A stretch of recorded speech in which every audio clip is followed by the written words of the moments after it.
பன்னீர்செல்வத்தை எதிர்த்தா இல்லை. மறைந்து போய் மரணத்தினால் காப்பாற்றப்பட்டிருக்கிற ஜெயலலிதா அம்மையாரை எதிர்த்தா இல்லை. இது அதிமுக.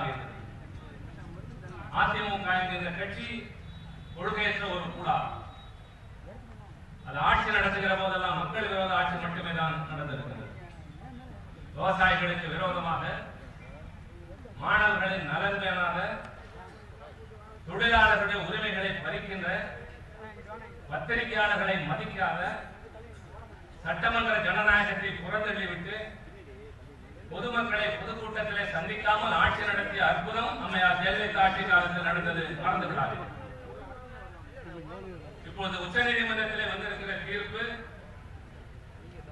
ஒரு சிலரை 3 பேரை பரப்புநள்ளி சிறைச்சாலையிலே 4 ஆண்டுகள் தள்ளியிருக்கிறது என்கிறார்கள். உயிரோடு இருந்திருந்தால் அம்மையார் ஜெயலலிதாவிற்கும் அதுதான் தண்டனை.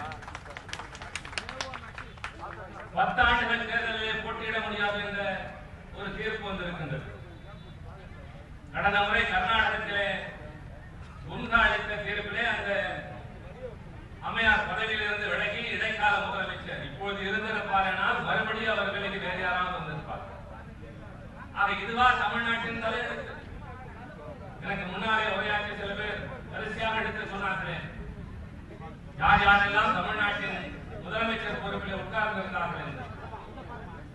அறிஞர் அண்ணா என்கின்ற அற்புதமான மேதை தமிழகத்தின் முதலமைச்சராக பொறுப்பேற்கிற போது சொன்னார், இத்தனை பெரிய சுமையை என் மீது சுமத்துகிறார்களே, இதை தாங்குகிற வலிமை எனக்கு இருக்கிறதா என்று அறிஞர் அண்ணா சொன்னார். தலைவர் கலைஞர் அவர்கள் முதலமைச்சராக பொறுப்பேற்ற போது என் தலையிலே முழுகிரிடம் சுமத்தப்பட்டிருக்கிறது என்று சொன்னார். அனுபவமிக்க அந்த தலைவர்கள் எல்லாம் அச்சத்தோடு ஏற்றுக்கொண்டு ஆட்சி நடத்திய அந்த பொறுப்பே இன்றைக்கு அடையாளம் தெரியாது. ஊழலிலே திளைத்தவர்கள், சிறை தண்டனை பெற்றவர்கள் அமர துடிக்கிறார்கள் என்றால் காப்பாற்ற வேண்டிய பொறுப்பு யாருக்கு இருக்கிறது? அந்த கடமையைத்தான் இன்றைக்கு தலைவர் கலைஞர் அவர்கள் உடல்நலம் கொண்டிருக்கிற சூழ்நிலையில் கழகத்தையும் தமிழகத்தையும் காக்கிற பொறுப்பை தளபதி அவர்கள் ஏற்றிருக்கிறார். அதனுடைய அடையாளம் தான் இந்த பெருங்கூட்டம். கழக தோழர்கள் மட்டுமல்ல, ஒத்த கருத்துடையோர் ஒன்று சேருங்கள். தமிழ்நாட்டின் பண்பாட்டின், கலாச்சாரத்தின், ஜனநாயகத்தில் அக்கறை உள்ள இளைஞர்களே, மாணவர்களை திரண்டு வாருங்கள் என்று அழைப்பு விடுத்தார். மெரினா கடற்கரையில் புரட்சி ஏற்படுத்தி ஒரு மாற்றத்தை கொண்டு வந்த இளைஞர் கூட்டம் இங்கேயும் வந்து சேர்ந்திருக்கிறது. இது வெறும் ஒரு அரசியல் கட்சி நடத்துகிற போராட்டமாக இல்லாமல் தமிழ்நாட்டின் அரசியல் மாற்றத்திற்கான போராட்டம். தனிப்பட்ட யாருடைய சுயநலத்திற்காகவும் இல்லை. ஆட்சியில் இருப்பவர்களுக்கு அதற்கான அருகதை இல்லை. மக்கள் வாக்களித்தார்கள். ஆனால் அவர்களே இன்றைக்கு ஒவ்வொரு தொகுதியாக சென்று எங்கள் ஊருக்குள்ளே வராது என்கிறார். எங்கள் கருத்துக்கு மாறாக செயல்படுகிற உங்களுக்கு எங்களுக்கு பணியாற்றுவதற்கான அருகதை இல்லை என்று பேசுகிறார். அப்படிப்பட்ட அவர்கள் இன்றைக்கு நம் மீது குற்றம் சுமத்துகிறார்கள். நான் 2 விளக்கங்களை மட்டும் இங்கே சொல்ல கடமைப்பட்டிருக்கிறேன். எங்களுக்கு ஏற்பட்ட ஒரு அவமானத்திற்கு நாடு பதில் சொல்லியாக வேண்டும். எங்கள் மீது இன்றைக்கு சமூக வலைதளங்களிலே சுமத்தப்படுகிற சில விமர்சனங்களுக்கு நாங்கள் விளக்கங்கள் சொல்லியாக வேண்டும். எல்லாவற்றிற்கும் மேலாக எதிர்கட்சி தலைவர் என்ற அடிப்படையில் ஆளுநரை சந்தித்து முறையிட்டு நம்பிக்கை வாக்கெடுப்பு என்ற நாடகத்தின் பெயரால் இப்பொழுது தேர்ந்தெடுக்கப்பட்டிருக்கிற முதல்வர் முறையாக தேர்ந்தெடுக்கப்பட்டவர் அல்ல. அந்த தேர்தலை ரத்து செய்ய வேண்டும் என்று தளபதி அவர்கள் ஒரு மனு கொடுத்தார்கள்.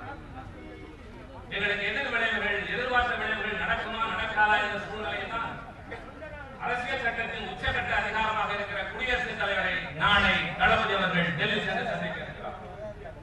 தலைநகர் டெல்லி பரபரப்பாகி கொண்டிருக்கின்றது. பத்திரிகையாளர்கள் காத்திருக்கிறார்கள். இந்தியாவில் இருக்கிற எல்லா தலைவர்களும் எதிர்பார்ப்போடு தளபதி அவர்களின் வருகையை எதிர்பார்த்திருக்கிறார்கள். செயல் தலைவராகி இவர் இந்தியாவின் தலைநகருக்கு செல்கின்ற முதல் தடவை. இதிலே நீங்கள் மகிழ வேண்டிய ஒன்று என்ன தெரியுமா? நாளை தளபதி அவர்கள் குடியரசுத் தலைவரை சந்திக்க இருக்கிறார் என்ற செய்தி வந்தவுடன் தமிழ்நாட்டில் நடைபெற்ற, சட்டமன்றத்தில் நடைபெற்ற நிகழ்வுகளின் அறிக்கையை ஆளுநர் குடியரசுத் தலைவருக்கு அனுப்பிவிட்டார். தலைவர் அசைகிறார் என்றால் அதில் ஒரு சரித்திரம் ஆரம்பிக்கிறது என்பார்கள். தளபதி ஒரு பயணம் கிளம்புகிறார் என்றால் அதில் ஒரு மாற்றம் வருகிறது என்பதன் அடையாளம் தான்.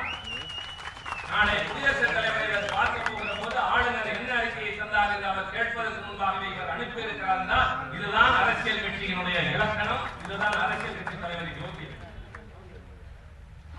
பெற்ற இவரை 89 உறுப்பினர்களை கொண்ட ஒரு கட்சியின் தலைவரை, சட்டமன்றத்தில் பிரதான எதிர்கட்சியாக அங்கீகரிக்கப்பட்டு தேர்ந்தெடுக்கப்பட்ட ஒரு தலைவரை சட்டமன்றத்தில் இருந்து 1 கிலோமீட்டர் தொலைவிலே காரை நிறுத்தி ஏதோ கிரிமினல் குற்றவாளியை போல காரை சோதனை செய்கிறார்.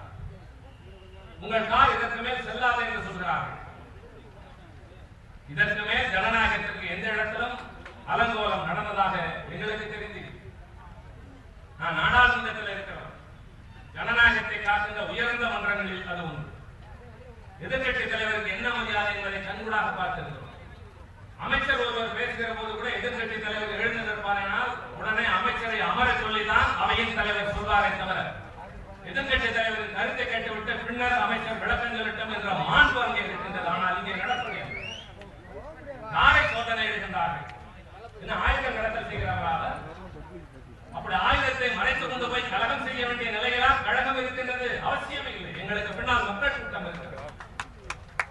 எங்கள் தொண்டர்களின் படைவரிசை இருக்கிறது. திராவிட முன்னேற்ற கழகத்திற்கு எந்த காலத்திலே உடன்பாடுகளை நம்பிக்கை இல்லை. நாங்கள் அறப்போராட்டத்தின் அடிப்படையிலே நீதிமன்றத்திலே வழக்கு தொடுத்திருந்தார் தளபதி அவர்கள். உயர் நீதிமன்றத்தில் இன்றைக்கு அது குறித்து உயர் நீதிமன்ற தீர்ப்பு தந்திருக்கின்றது. இன்று மக்கள் சங்கத்தை சந்திக்கிறார். நேற்றைக்கு முன்தினம் சட்டமன்றத்திலே முழக்கமிட்டார்.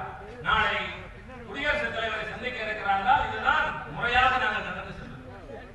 நாங்கள் தவறிழைத்து விட்டோம் என்கிறார்களே, யாராவது கேட்கட்டும். ஒரு எதிர்கட்சி தலைவரை சாலையில் இறக்கிவிட்டு நடக்கின்ற அவலம் இந்தியாவில் எந்த மாநிலத்தில் நடைபெறுகிறது கொஞ்சம் சொல்ல சொல்லுங்கள். கேட்கட்டும் பத்திரிகை. இந்த நாட்டில் இருக்கிற நடுநிலையாளர்கள் நியாயம் சொல்லட்டும். எதிர்கட்சி தலைவர் என்பவர் சற்றேறக்குறைய ஒரு கேபினெட் அமைச்சருக்கு ஈடானவர். இன்னும் சொல்ல வேண்டும் என்றால் வெளிநாட்டு தூதர்கள் வந்து பிரதமரை சந்திக்கிறார்கள், எதிர்கட்சி தலைவரை சந்திப்பார்கள். தமிழ்நாட்டிலே வந்து முதலமைச்சரை சந்திக்கிறார்கள், அடுத்து எதிர்கட்சி தலைவரை சந்தித்து விட்டுத்தான் செல்வார்கள். இதுதான் ஒரு ஜனநாயக நாட்டின் மரபும் மாண்பும். அவரை நடுச்சாலையில இறக்கிவிட்டு நடக்க விடுகிறார்களே, கேட்க வேண்டாம். அதையும் மீறி அவர் அடக்கத்தோடு இறங்கி நடக்கிறார். ஊர்வலமாக முழக்கம் எழுப்பிக் கொண்டே நடக்கிறார். திராவிட முன்னேற்றம் பிறக்கிற போதே பதவியோடு பிறந்த கட்சி அல்ல, பிறக்கிற போதே பணம் முட்டையோடு புழங்கியவர்கள் அல்ல. போராட்டமும் முழக்கமும் தான் எங்கள் உடலோடும் உயிரோடும் ஒட்டியது என்பதன் அடையாளம் கடற்கரை சாலையில் இறங்கினார். பின்னர் தானாக கோட்டை கதவுகள் திறந்தன. கார்களை உள்ளே விடுங்கள் என்றார்கள். ஆக இவர் இறங்கி நடந்தால் கோட்டை கதவுகள் திறக்கும் என்றால் நாளை களங்காடுகிற போது என்னவெல்லாம் நடக்கும் யோசித்து சட்டப்பேரவையிலே தளபதி அவர்கள் 2 கோரிக்கைகளை வைத்தார். அதைத்தான் நான் விளக்கம் என்று சொல்ல விரும்புகிறேன். காரணம் சமூக வலைதளங்களில் இந்த வினாக்களை எடுக்கிறார்.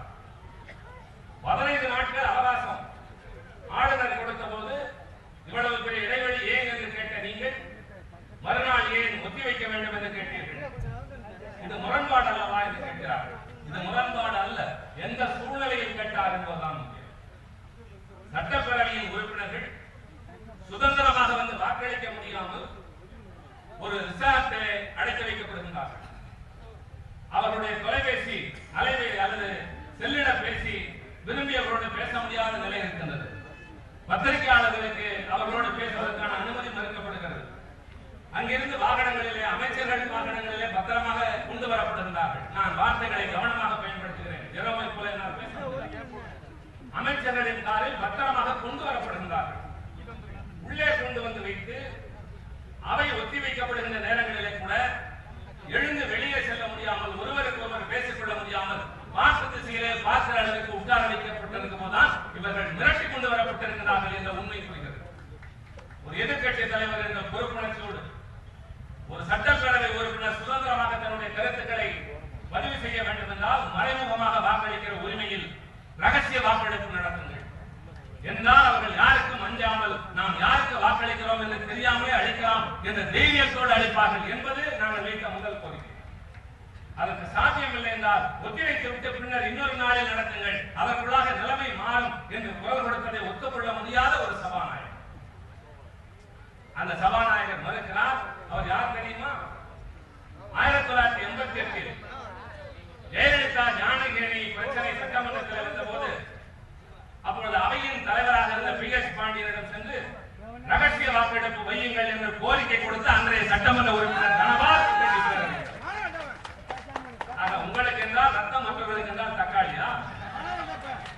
கேட்க மாட்டார்களா? இப்படி சொன்னால்தான் புரியும். உங்களுக்கு ஒரு பிரச்சனை வருகிற போது ரகசிய வாக்கெடுப்பு, ஆனால் அடுத்தவர்கள் கேட்டால் மறுக்கிறோம் என்று சொல்வது. கழகத்தினுடைய சட்டமன்ற உறுப்பினர்கள் சூழ்ந்து நின்று தர்ணா செய்கிறார்கள். இது இயற்கை. நாடாளுமன்றத்தில் எங்களுக்கு ஏதாவது ஒரு பிரச்சனை என்றால் நேராக வெல் என்று சொல்வார்கள். நேராக அங்குதான் சென்று முறையிடுவோம். ஆனால் அங்கே நிலைமை வேறு. உடனே அவையை ஒத்தி வைத்துவிட்டு அழைத்து பேசி சமாதானம் செய்வார்கள். உறுப்பினர்களுக்கு மரியாதை தரப்படுகின்ற மன்றம். அங்கே இன்னொரு வேடிக்கை என்ன தெரியுமா? இன்றைக்கு பேசுகிறார் சட்டப்பேரவையின் தலைவர் தனபால், எனக்கு மரியாதை வேண்டாம், இந்த நாற்காலிக்கு மரியாதை தர வேண்டாமா? இந்த நாற்காலியில உட்கார்ந்து இருக்கிற காலத்திற்கு அதாவது எனக்கு மரியாதை தர வேண்டாமா என்று யார் கேட்பதில்லை? வேற யாராவது நியாயமான மான மரியாதை காப்பாற்றிக் கொண்டவர்கள் கேட்டால் பொருள். ஏன் சொல்லுகிறேன் தெரியுமா? ஜெயலலிதா அம்மையார் முதலமைச்சராக இருக்கிறவரை ஒரு கேள்விக்குறியை போல பேரவைத் தலைவர் எழுந்து நின்ற காட்சியை தான் நீங்கள் பார்த்திருக்கிறீர்கள். முதலமைச்சர் பேரவைத் தலைவருக்கு எழுந்து நிற்க வேண்டும். இதுதான் சட்டமன்ற நாடாளுமன்ற மரபு.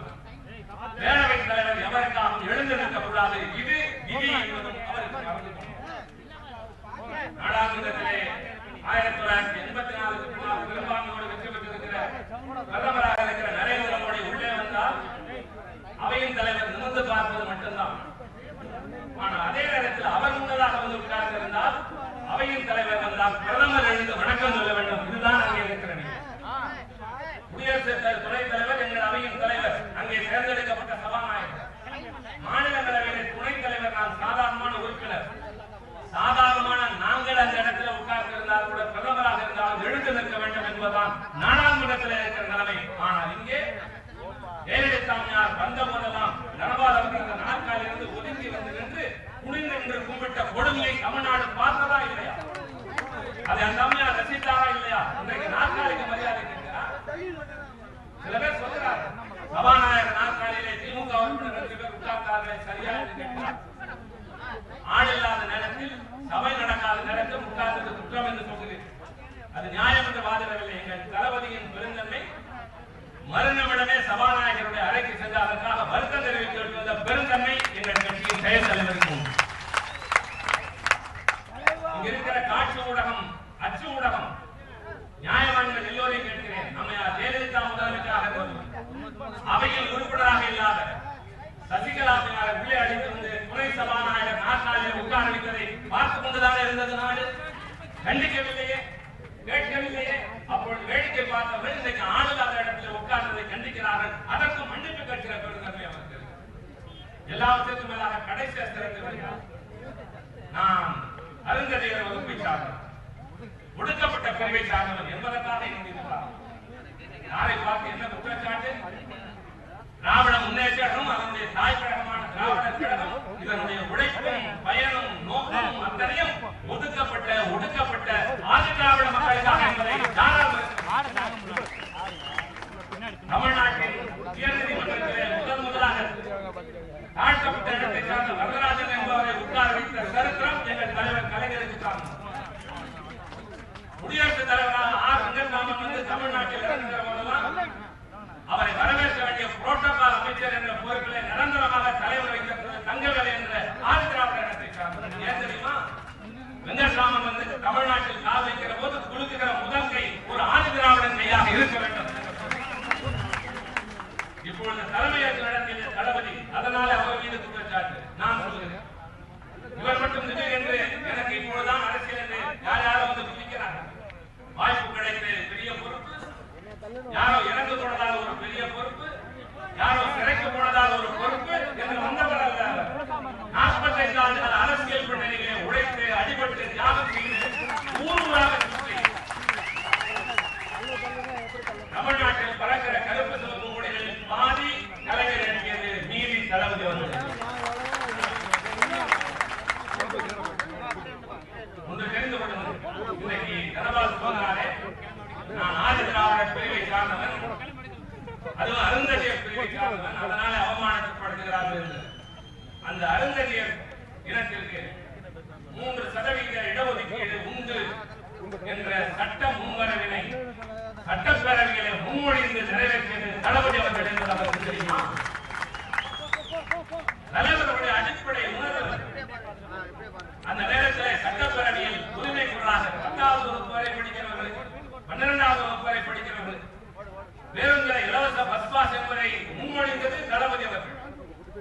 அதே போல அருந்ததியரிடத்திற்கு 3% இடஒதுக்கீடு என்கின்ற சட்ட முன்வடிவை சட்டப்பேரவையில் முன்மொழிந்தது தளபதி. அதையும் தாண்டி ஒன்றை சொல்கிறேன். மேம்போக்காக குற்றச்சாட்டு சொல்லிக் கொண்டே போகிறார். யார் எதை பற்றி சொல்வதற்கு சொல்பவர்களுக்கு அருகதை இருக்கிறதா? சொல்லப்படுகிறவர்கள் அதற்கு பதில் சொல்வதற்கு அல்லது அந்த குற்றச்சாட்டுக்கு இலக்கானதா? இதெல்லாம் எழுதுகிறார்கள். தமிழ்நாட்டில் மதுரை மாவட்டத்தில், விருதுநகர் மாவட்டத்தில் சில ஊராட்சிகள், மதுரையில் இருக்கின்ற கீரிப்பட்டி, பாப்பாரப்பட்டி, அதே போல நாட்டாமங்கலம், விருதுநகர் மாவட்டத்திலே கொட்ட கட்சியானந்தர் என்கின்ற ஒரு பஞ்சாயத்து, இந்த 4 ஊராட்சிகளும் ஆதிதிராவிடர்களுக்காக ஒதுக்கப்பட்ட ஊராட்சிகள். ஆனால் அந்த ஊராட்சிகளில் பெரும்பான்மை சமுதாயத்தை சார்ந்தவர்கள் ஆதிதிராவிடர் ஒருவர் அங்கே தலைமையேற்று விடக்கூடாது என்பதற்காக தேர்தலில் நடக்க விடாமல் செய்கிறார். அப்படியே நடந்தாலும் அடுத்த 2 நாட்களிலே அவர்களை ராஜினாமா செய்ய சொல்கிறார்கள். ஏறக்குறைய 10 ஆண்டுகளுக்கு மேலாக உள்ளாட்சி மன்ற தேர்தல் நடைபெறாமலே இந்த 4 ஊராட்சிகளும் செயல்பட்டுக் கொண்டிருக்கிறார்கள். எதுவுமே நடைபெறவில்லை. ஊர் வளர்ச்சி பெறவில்லை, மக்கள் தேவைகள் நிறைவேறவில்லை. காரணம் உள்ளாட்சி மன்ற தேர்தல் நடைபெறவில்லை. அதிமுக ஆட்சி நடைபெற்றது, எந்த மாற்றமும் ஏற்படவில்லை. ஆனால் திராவிட முன்னேற்ற ஆட்சி 2006ஆம் ஆண்டு பொறுப்பேற்றதற்கு பின்னால் இந்த நகராட்சி மன்ற உள்ளாட்சி மன்ற தேர்தல்களை நடத்துகின்ற, நிர்வகிக்கின்ற பொறுப்பிற்கு உள்ளாட்சித்துறை அமைச்சராக தளபதி அவர்கள் பொறுப்பேற்றதற்கு பின்னால் இந்த 4 ஊராட்சிகளிலும் அதிகாரிகளை அனுப்பி பின்னர் அவரே நேரடியாக சென்று பேச்சுவார்த்தை நடத்தி 10 ஆண்டுகளுக்கு பின்னால் முதன்முறையாக இந்த 4 ஊராட்சிகளிலும் முறையாக தேர்தல்களை நடத்தி ஆதிதிராவிட பிரிவை சார்ந்தவர்களை அந்த தேர்தலில் வெற்றி பெற வைத்து வெற்றி பெற்றவர்களை கலைவாணர் அரங்கத்தில் அழைத்து வந்து பொதுவுடைமை கட்சியினரையும் அனைத்து கட்சியினரையும் சேர்த்து பாராட்டு கூட்டம் நடத்திய பெருமை தளபதி அவர்கள் இந்த செயல் தலைவருக்கு உண்டு, அந்த உள்ளாட்சித்துறை அமைச்சருக்கு உண்டு.